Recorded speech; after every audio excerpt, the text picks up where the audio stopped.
HR issues can kill you. One complaint against your company can turn your world upside down. And you spend way too much time dealing with HR when you should be spending your time on making a profit. You should talk to Bambi. With Bambi, get access to your own dedicated US-based HR manager starting at just $99 per month. They get to know you and your business while providing HR expertise and the personal touch you need and want. They're available by phone, email, and real-time chat, so onboarding and terminations run smoothly. Team members reach peak performance, and your business stays compliant with changing HR regulations. And with Bambi's HR Autopilot, you'll automate important HR practices like setting policies, training, and feedback. HR managers can easily cost $80,000 a year, but Bambi starts at $99 per month. Schedule your free conversation today to see how much Bambi can take off your plate. Go to Bambi.com right now and type in Accelerate under podcast when you sign up. It'll really help the show. Spelled BAM, BEE.com. Bambi.com. Type in Accelerate. Me, but also you. The Pharaoh fast forwards his favorite foreign film, Powder Donut.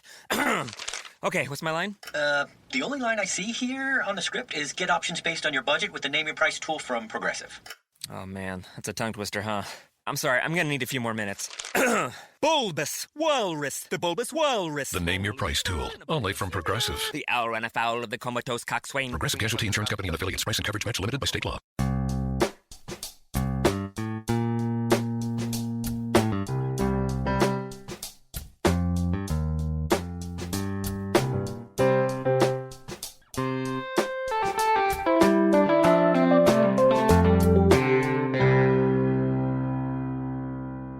Welcome to Accelerate Your Business Growth with your host, Diane Helbig. Diane is a leading small business development and leadership coach, author, and speaker who is passionate about sharing valuable ideas, tips, and techniques with business professionals worldwide. Diane brings you the world's experts and gurus in all things business, whether it's sales, structure, social media, planning, or plateauing. Guests bring their expertise and energy to each episode. When growing your business is your focus, Accelerate Your Business Growth is the show to listen to. Got a topic or guest suggestion? Let Diane know. The goal is to make sure you have the information you need to move your business forward. Thanks for joining us. Settle in and enjoy. Hi, everybody. Thank you so much for joining me. Today's podcast is sponsored by Audible.com. Audible.com is a leading provider of spoken audio entertainment and information. Listen to audiobooks whenever and wherever you want. Get a free book when you sign up for a 30-day free trial at audibletrial.com/businessgrowth. Accelerate Your Business Growth podcast continues to gain recognition as a great resource for business and entrepreneurs, people in all different areas of business, and including small business owners, sales professionals, business leaders, and the like. We enjoy inclusion on lists of the best podcasts to listen to, like the best sales podcast, best business podcast. This is really because of the guests. These are folks who have expertise in particular areas of business, and they join me to share that expertise with all of you so that you can get the information you need, the answers you need, tips, suggestions, ideas, but you can take them back into your business and do great things. Today is no different. My guest today is Kevin Lawrence. CEOs typically place their first call to Coach Kevin with a crisis to solve. They stay because of his business acumen and no-holds-barred, tell-it-like-it-is style. Kevin's career spans 20 years, over a dozen countries and 4 continents. He's worked with hundreds of CEOs and executives, helping them to break through business challenges, grow their companies, and find personal success along the way. These experiences inspired Kevin's book, Your Oxygen Mask First, in which he reveals the 17 habits every leader must know to transcend the perils of success and achieve even more. Thanks so much for joining me today, Kevin. Thank you very much. I'm thrilled to be here. I'm looking forward to it. Well, I'm looking forward to it as well, and I want to dive right in. I am really curious why you decided to write your oxygen mask first.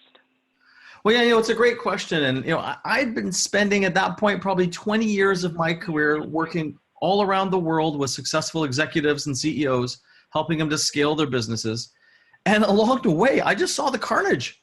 I just saw how many people got burnt out to the point where the stress, really, really hurt them.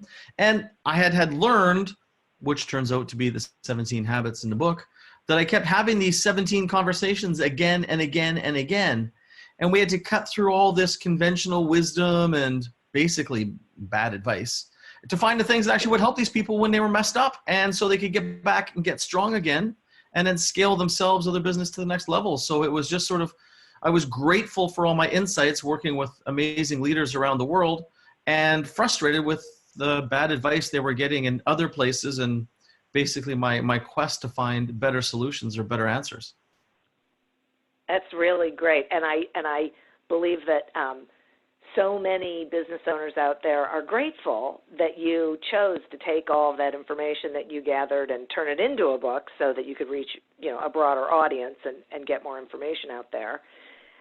So thank you on behalf of myself and all of them. So I'm curious what you learned. I mean, I know you learned a lot and you put it in the book, but what would you say are the top 3 strategies for long-term A-player CEOs? Yeah, well, the first thing is embedded in the title of the book, which is your oxygen mask first, which is dedicating enough time and best energy, not the scraps of your energy, but your best energy to your own well-being. And we break it down in the book into what we call your body, mind, and spirit. Like, yes, I know that's very basic, but everything's big. When people get busy and highly committed CEOs, when the pressure comes on, unfortunately, they tend to self-sacrifice, and then it works for a while, and then it bites them in the rear end really, really hard, and they get a rude awakening. So the number one is you've got to take care of your body, mind, and spirit.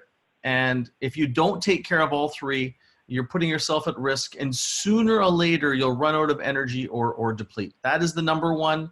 It's the thing that makes you better. It's the thing that when things get weird, we usually get people back to their basic, what I call resilience rituals, the things that make them resilient.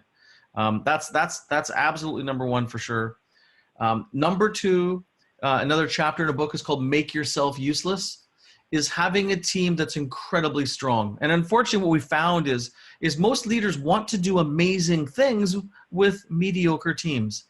And this is a massive learning for me. And I equate it to professional sports.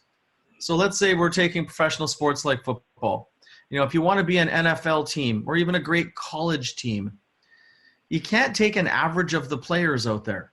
And unfortunately, most HR practice and HR theory is to have some really high performers, some mid-range people, and a few weak people is okay. Well, that's not the strategy they use in pro sports. So why would we use it in pro business? If you want to be recreational business and have a nice little lifestyle business, you might get away with it. But if you're up to serious things, like our clients, I just came back from India yesterday. You had a client there that they're wanting to seriously change and impact the world. You can't do that with a mediocre team, yet people try to all the time. And now what does that do? That it impacts the growth of the company, obviously, but it puts more stress on the CEO and senior leaders because you're trying to do amazing with an unamazing resource. And that's a big shift for a lot of people. And then the third is around mental health, is that just when it happens, because it always happens to everybody, where we go through a bad period and just takes a couple of serious events to knock us. But when it happens, understanding it and knowing how to get back to a strong mental place. It's the secret of the boardroom, deep secret of the boardroom. No one wants to talk about it, yet everyone's affected by it. So you need to understand it and know what you do when it gets weird, as I like to call it. So those would be my 3. Resilience rituals to stay strong and make sure you keep growing and can't handle the growth of business. Make yourself useless, a team that's outstanding, which most people do not have, and they wonder why it's so hard and not fun. And then thirdly, be prepared for when your brain freaks out and things get weird inside your head. Okay, these are so great. And I actually want to go to the middle one because I found it fascinating when you said so many companies are settling for mediocre players, which is not something sports team that wanted to win would do. They're always looking for the best players. Yes. Wow. Okay, and players who can work together toward a common goal. Yeah, that's the coach of the leader's responsibility. Players that can work together, and then if they can't, if the coach doesn't does the right things and the team doesn't come together, the coach doesn't let that person play or gets them off the team. Right. But we don't have that degree of discipline in business, but yet we expect exceptional things, which is really quite silly. Yeah, right. So strange. Yes. Okay, so if someone's listening to this and they're thinking, okay, well, intellectually that makes a lot of sense, can you give us some insights into, okay, so resilience, taking care of your body, mind, spirit, taking care of yourself first. What would that look like? Well, it's different for every person. It's like we have our own recipe. And one of the things we teach people to do in the book, and the book breaks down the concepts, but then gives you exercises and questions to have you contemplate and find your own answer, because it's different for everyone. So generally for the body, and we break down into it's the one or two things you need to do in each of those categories, either daily, weekly, or monthly. It just kind of depends. But I'll share with you mine. It'll give you a sense. Right. Mine is working out in the morning about 6 a.m. 3 times a week, ideally with a trainer because that makes it easier and better for me. And then just getting out in nature and going for a walk, 2 or 3 times a week as a basic for my body. And I break it down. In my case, for where I'm at, it's kind of 3 stages: cardio, weights, and stretching. And as I'm kind of, late 40s now, the stretching is becoming more important. Also because I sit in airplanes a lot and at boardroom tables, so my posture. So that's a basic. And then eating what I call clean. Traveling on the road, and I enjoy food, so that's a little harder one, and I have to keep working on that. So that's the basic for my body. For my mind, it's writing and my to-do list. For me, it's writing in a book, clarifies my mind, settles my mind. It's a beautiful thing for me to do. Some people would meditate or yoga, depending on what it is, but that's my thing. And then updating my to-do list. We're all very, very busy, but keeping on top of what's important for myself, for my life, and my work, those 3 categories. If I update my to-do list on a Sunday night or Monday morning, and then do a quick version of my top 5, 6 things I have to do every day, I'm always have a way better week. I call it being ahead of your week. And then on spirit, I love nature and I love motorsports. So some sort of adventure with friends that either involves being out in nature, whether it's at the lake or in the trees, in the forest, on a hike, or whatever it happens to be. And then things to do with racing motorcycles and racing cars. And yes, I know it's not very environmentally friendly, but I love it. And I have a great time with this community of people that I know in motorsports, and I get to blow off steam in a way that's legal and doesn't get us in trouble with the police. So, those are the things that do it for me. And when I don't do those things, I lose my spark and lose my energy. And that's the idea of resilience rituals, is figuring out those basics. And people might be doing them now, but they need to codify them and be clear on them, so they know it's a very dangerous thing to compromise on. Okay, and are these the kinds of things so this sounds to me like people have to find the things that fill them up, and then, as you say, codify them, figure out how to make sure that they are keeping them in their routine, so to speak, so that they're not sacrificing, because it's so easy to let those things go. Correct. And again, the idea is that for your body, it energizes your body and kind of gets it energetic and strong. For your mind, it calms it and focuses it. And for your spirit, it just lights you up inside and makes you sparkly inside, right? That's the basics of it. And that's the root of everything. None of this is rocket science, but people let it slip and then it hurts.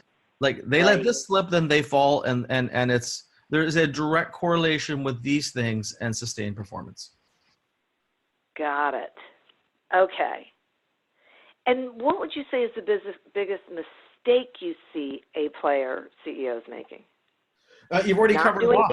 Is that they start to compromise on these things when the pressure comes on. Because the truth is we've all self-sacrificed and it works. You know, I just flew to India. Like I went on, I don't even know what day I went, but I went on one day. I landed at 5 a.m., got there, got settled in, had time for a workout, had lunch with one of my clients, did a talk to a bunch of CEOs in India that night, got up in the morning, all day meeting, and then a dinner with the executive team, all day meeting, and then a dinner with the directors, all day meeting, and then a dinner with the directors and their families and wives and kids, and because we were like family there. It was awesome. And then, you know, get up at 3 a.m., catch a 6 a.m. flight, fly back to Vancouver, land, you know, grab a shower, go and spend the day with my kids and the night with my kids and hang out with them. Boom, get up in the morning and, you know, I've already had a couple meetings and here I am with you. So, you know, it's and it works until it doesn't and it smacks you in the face. Yeah.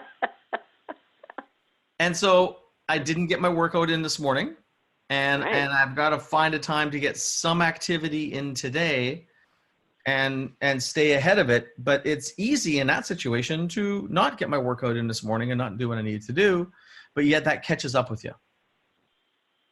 Okay. And so then what does it do to you? You said something before about, you know, being more clear and productive and being able to think and, I think, problem solve. But when people don't do these things, either they skip them or just on a regular basis they're just not getting to them, what have you seen is the impact on their business? Well, initially nothing, and that's why they do it. Oh. You can get away with it for a while, but you're just slowly depleting yourself. And you basically become a little bit fragile or susceptible. It's almost like you're gradually wearing down your immune system and then you're susceptible to getting sick. So the same thing happens is that you're wearing down your immune system, and then some executives start to slow down. There's a whole model we teach around mental health where you go from being green, yellow, orange, and red. And after red, you're dead. Like, it's serious stuff. And people will start to trend towards orange, yellow, and orange. You know, like it's like because they're depleting themselves, and it starts to grind on them mentally. Unfortunately, they don't notice it. And usually what happens is there will be something serious that happens that hits them hard. And then it just throws them into the mental ditch. And then, okay, so let's now flip around to mental health. Yeah. Right? Because that feels like these things play together very nicely or very badly. Okay. So. And before you do that, I want to make the point, though. Yeah. Even when you wear yourself down, it doesn't always affect your mental health. That could take a long time. Eventually, it probably will, or often does, not always, often. But you will get slower. You'll have less energy. You might not have the same focus. You just start to fade in your performance because you don't have enough of your same crisp, focused energy. That's all. So but it's a slow burn, and it often isn't immediately noticeable. And essentially, in simple terms, you start to get worn out or burnt out. But then there's the mental health issues are a sort of a secondary layer of that. Okay, and this feels like you're talking about this, and I feel like this is like then all of a sudden you have a stroke that you didn't see coming, right? Or you have a heart attack that you didn't. I just heard a story today. I can't remember who it was. 44 years old, died of a heart attack. Right. That's awfully young. Yep. To suddenly just that's it. You got it. Wow. And you don't see that coming. I mean, you should, but you don't. You don't, because you're so, like, you've been your entire career, you're focused and obsessed with, if I just hammer through this and put my energy into it, it'll be okay, which it has. Until the one time it's not. And you're like, whoa. And then people get freaked out. It's like the straw that broke the camel's back. And people are terrified, they're embarrassed, and either the brain stops functioning, they have a physical health issue, or their doctor or their lawyer or their spouse or their accountant or the government gives them a shake and says, hey, you need to make some changes here. Like something, they get a karmic kick in the butt. Yeah. Yeah. If they're lucky. Right. Correct. Although usually, look at, there's almost always early signs, but we're in the business of pushing through obstacles. So it's like our greatest strength becomes a big liability. Our stubbornness or determination becomes a liability. Right. That I see completely, because we almost think we're invincible. Well, because we have been. Right. And then that's why it really shakes people when that happens. Yeah. So interesting. Okay, I got to take a quick sponsor break, and then Sure. I want to continue the conversation. Accelerate Your Business Growth podcast is happy to be sponsored by Audible.com. Audible.com is a leading provider of spoken digital audio entertainment and information. They have over 150,000 titles to choose from, and you can listen to them on any device, including whatever you're hearing us on right now. And if you sign up at our link, which is audibletrial.com/businessgrowth, you get one free audiobook and a 1-month trial of the service. Some examples of books you can listen to on audible.com are Your Oxygen Mask First by our guest Kevin Lawrence and Breathe to Succeed by Sandy Abrams. So visit audibletrial.com/businessgrowth, explore the books that are of interest to you, and receive one free audiobook when you sign up for the trial. As I mentioned, today we are speaking with Kevin Lawrence about the 17 habits every leader must know. So, well, how do I want to ask this question? It's sort of two ways. It's sort of a two-way question. So initially I was going to ask you how it is that some leaders handle stress and strain of growth and others can't. But my second part of that question is that really the case? Well, the part of this that the hard part is that, I've been fortunate the last 20 years working in, Europe, Middle East, India, Australia, obviously the US and Canada. And I get to see the behind the scenes with the CEOs and senior execs I work with. And you might think the guy or gal next to you is really good at handling the stress. That's called marketing and packaging and positioning, because all of us can only handle so much. And all of us, I've seen the strongest get taken down by certain life events or work events. And there's assessments that you can do around stress in certain events that literally will drop you onto your rear end, like you were in a boxing ring with Mike Tyson. One or two punches from Mike Tyson, almost all of us are out, right? If not in the hospital or dead. And the same is true with stress. Now we have different thresholds and tolerances, and the root of the principles in the book is to help build your ability to handle higher degrees of stress and produce higher degrees of performance. That is those two axes that we're working with in everything that we work with, to be able to handle more stress and produce higher output. So there's a lot of tools, and your team has a big impact on that. Letting stress and issues build up has an impact on it. There's lots of other habits in the book that help that. But all of us, and I'll show you, I've had a CEO that I work with, this spectacular CEO. Their business, they built a business over $200 million in revenue, which is a pretty decent business. Sure. And, 6 months ago, they were on a long international flight. They started having a panic attack, and they were trying to figure out how to get out of that metal tube at 35,000 feet. They were literally trying to figure out how to get out of the plane. Yeah. And this is a highly intelligent, highly successful person. I regularly see people that their brain goes to mush and they actually get stupid. Like they'll go from a 9 out of 10 on an intelligence scale down to 6. The brain gets mushy and it freaks them out. I see people who just, don't want to see the light of day. And these are strong, tough, effective CEOs. But you get enough of the right circumstances and it drops you in ways that freaks them out. But here's the thing. So one of my clients, they sold their business for a massive amount of money, essentially about $1 billion. And then they were getting one of those Entrepreneur of the Year awards in the US, and they're on stage in their tux getting their award, giving their acceptance speech and thanking their family and all these wonderful things. Well, 6 months before, this person was completely mentally destroyed, actually got dumb, like literally down to about a 6 out of 10 intelligence, to where they couldn't think straight on important things. And there was reasons for it. You know what? They had a physical injury that affected their sleep. They had a new baby that affected the whole house's sleep. And then when you sell your business for a big amount of cash, it's a pretty stressful event, and there's lots of consultants and due diligence. So an amazing guy. But do you think he told people about the truth of where he was mentally at that point in time, or 6 months before when he accepted the award? No. That's not good for business. That's not good for his personal brand. That's not good for the engagement and confidence of his team. But that's the hardest part about this. It's normal. It happens to everybody.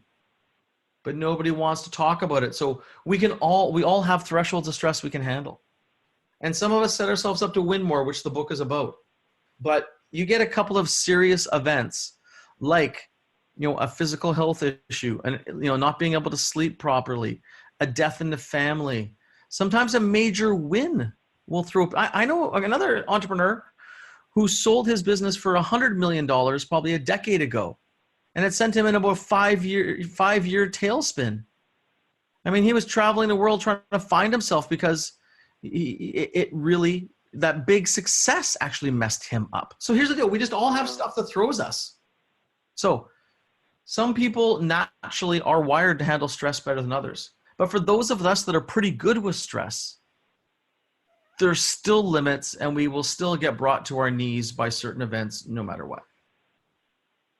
And that sounds to me like one of the biggest lessons that people need to hear, because owning that, I would imagine, being able to accept that belief brings the temperature down and could possibly keep a lot of people from having a tremendously big impact, right? From when things go off kilter. Correct. And that's why my mission, my core business is scaling companies. But that's actually the easier part than some of this stuff. But my mission is to help people get that it's normal. So when they get their turn, I first cooked myself at 24. I'm very familiar with this stuff. And I've done it. I burn myself out every couple of years. But because I understand it, I get it, I can recover really fast now. But for people to get that it's normal, so when it's their turn, they just get the right help. They do the right things. Yeah. They get back to their they understand the root cause, because it's not rocket science. It's always understandable and predictable. They understand the root causes and they go fix the right things and don't waste their time on stuff that makes it worse. Okay, so I find that fascinating. So what do you see people doing? Because that sounds to me like people focus on the symptom, not the disease, so to speak, right? So what would that look like if someone's listening to this and, they're focusing on the wrong things? Like what? Yeah, well, obviously the answer is it depends, but not focusing on the core issue. And if everyone, it's different. And that's why the 17 habits is that we dig into what is the core issue. Like sometimes it is sleep or resilience rituals, and that's it. Sometimes they've got to build up which I call toads. It's a whole metaphor about licking your toads, but dealing with these little non-strategic low value issues that can accumulate in your mind like junk does in the house of a hoarder. So if your mind turns into if your mind internally becomes what a hoarder's house looks like, that alone will take you out. So we got to dig in and figure out what it is. So sometimes it's pent up issues. Sometimes it is the team. So a prime example, a call I was on this morning. There's a company I work with, a great company, and they've got someone in a very key role. I want to keep it generic for confidentiality, that is really affecting the company in lots of different things. Now, if the person in that role is not the right person for the role, working with them and digging in deeper is trying to fix the symptom.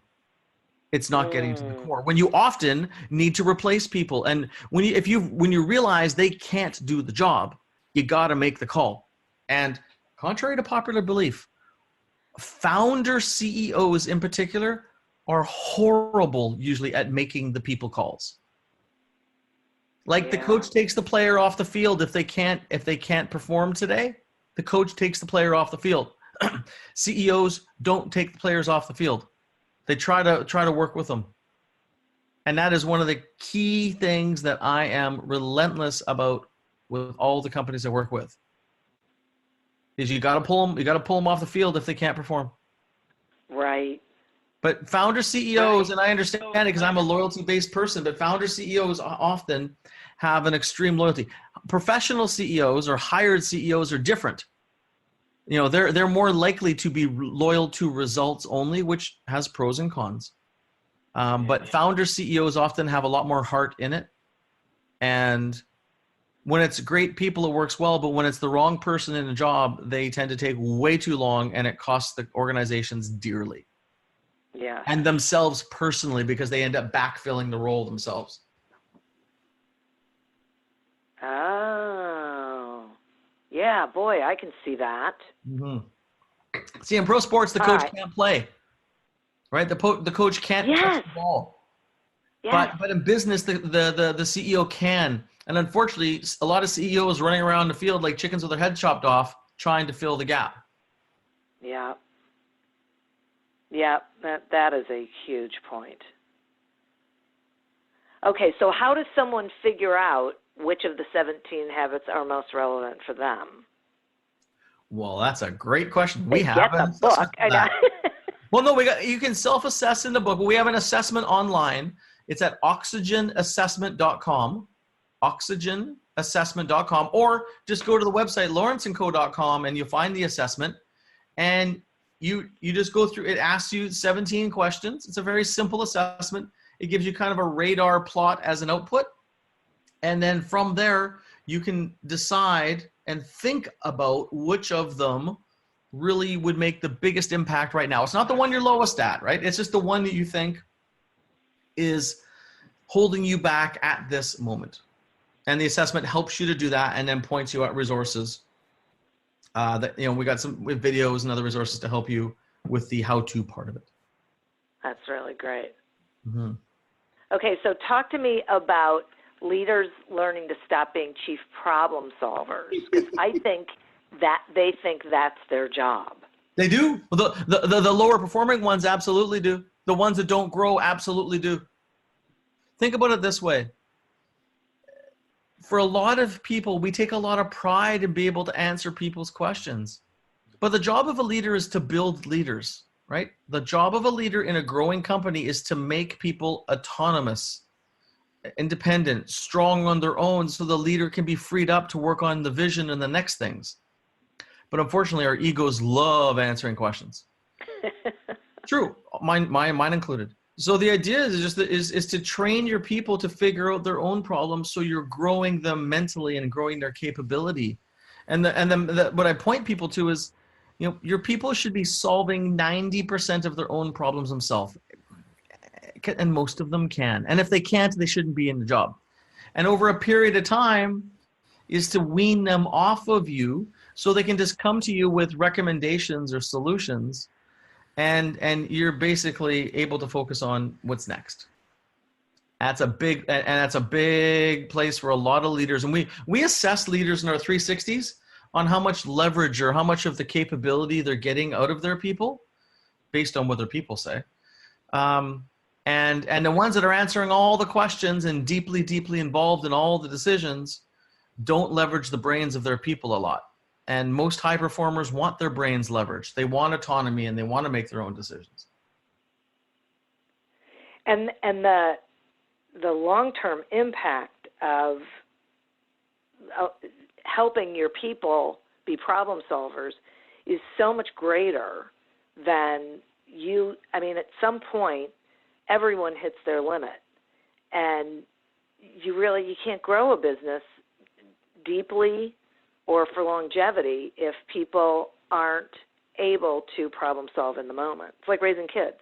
It's identical to raising kids. You're right. And so one of the quotes I have in the book is, if the leaders can't scale, the company won't grow. So we need these people to grow for us to grow. We need our children to grow up and become independent for society to evolve. It's no different than a business.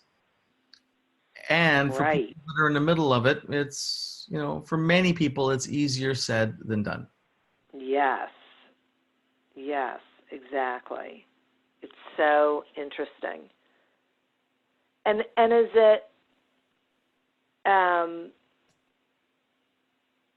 so I feel like what I'm hearing is it's hard for people to just take the time to stop.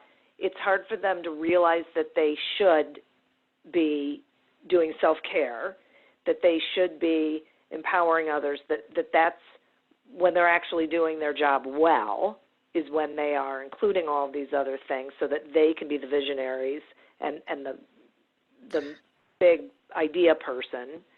Yeah, I want to make a distinction there, though. It's you can do your job well and not take care of yourself and not empower your people. You can do your job very, very well, just not for long or not at a greater scale. Because all of those things work in the short term. They do. Yeah. It's just you can't grow and progress. And all I work with is growing companies. So that's the problem, is that you can operate at at less than your potential and do quite well. You just won't grow, and you'll hit limits, and that's why it's hard. And in the middle of it all, it seems logical to self-sacrifice. In the middle of it all, when you're busy as heck, it seems logical to answer all your people's questions and help them a lot. It seems very logical. But then that logic keeps you where you're at. It makes it very difficult to move ahead. Okay. I appreciate that. Thank you. Mm-hmm. Because once again, I mean, that's a decision. People, they need to know this so that they know whatever they're doing is a decision they've made about growing or not. Yes. And some people don't want to grow or become more effective or take on more, and that's okay. But let's just make sure someone in a key role in a growing company isn't wired that way, because that will hold them and then obviously the company back. Yeah. And most people do want to grow and do great things, and that's why the book is around awareness and tools. Because most people do want to be at their best, and they do want to perform well and create more value. Yes, I would agree with that. I think they are by behaving the way they are, which is why this is so valuable. Yes. They don't have that higher level strategic view to see that why it's so hard, or why it's not working. Or in some cases, they don't even realize it's not working. They're just so busy. And that's why our role as coaches and facilitators and teachers and trainers or mentors, whatever you want, is to help people see, wait a second, there's a better way. Yeah. And it's not rocket science, but it's awareness and insights that can help pull people into a better direction. And unfortunately, for a lot of these people, another chapter in the book is called Quadruple Your IQ, which is getting advisors or advice from true experts who have been there and done that. And unfortunately, a lot of people are not getting advice from that kind of source. Right. And that is, you gotta be so careful who you listen to. Everyone's got an opinion. Your friends and family will have lots of opinions about what you should do as a high performer to make yourself better or fix your business. Unless your friends and family have been there and done exactly what you're doing in the same environment, usually they give you bad advice, although it's beautiful and supportive. I love that. They mean well. They do. I They've got know. great heart. But being a leader and a CEO of a growing company, it's not for the faint of heart, and it's not for traditional logic. It's very similar to being someone who decides to do the 7 summits, or at least summit Everest or Denali or one of the big mountains. It's traditional thinking is often very dangerous because these are not traditional people. Yeah, I think that is a great point. That is. This is so great. I love this information. I think it is so interesting how business owners and leaders are motoring in a way they think is probably best, that it feels like is actually hurting them long term if they really want to grow. Yep. Yeah. Wow. Okay, so tell my listeners, if you would please, how they can get the book, how they can find you, what you got going on. Yep.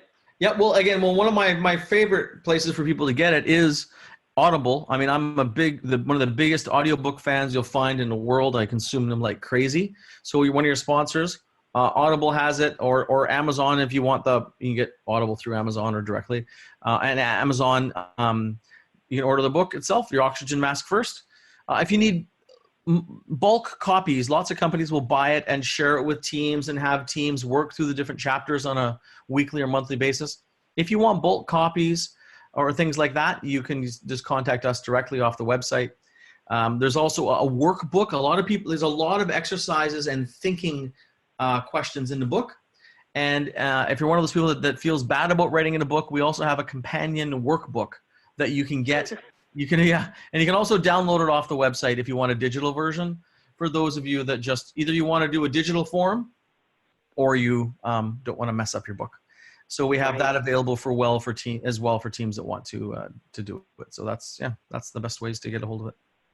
That's terrific. Thank you. Seriously, and thank you so much for spending this time with me. I've so enjoyed learning this, and it just gives me a different way of looking at this, which so valuable. So that's the intent. And I love your questions. You had great questions. The questions help set the tone for an awesome conversation about it. Oh, well, thank you. And I want to thank the listeners because, they're who we're doing this for, folks. Yep. This is get the book, learn who you are and what you got going on, and then, make some changes that are positive. And I'd like to thank our sponsor. To get a free trial of audible.com as well as a free audiobook, go to audibletrial.com/businessgrowth to sign up. As always, continue to prosper and be curious. And until we meet again on another episode of Accelerate Your Business Growth, goodbye and good day. Me, but also you. The Pharaoh fast forwards his favorite foreign film, Powder Donut. Okay, what's my line? The only line I see here on the script is get options based on your budget with the Name Your Price tool from Progressive. Oh man, that's a tongue twister, huh? I'm sorry, I'm gonna need a few more minutes. Bulbous Walrus, the Bulbous Walrus. The Name Your Price tool, only from Progressive. The owl ran afoul of the comatose coxswain. Progressive Casualty Insurance Company and affiliates. Price and coverage match limited by state law. Welcome, change agents, to your go-to place for stories that ignite your spirit, fuel your purpose, and connect us all. We believe in the incredible power of the human spirit, its boundless resilience, and the inspiration it brings to our lives. On the Driving Change podcast, we'll journey together through the extraordinary yet very relatable experiences of some of the most amazing people on earth. Our mission? That through these stories, we might just spark change within you and awaken a newfound motivation to harness your unique gifts to make a real difference in the world. So get ready to be inspired and join us on this incredible adventure.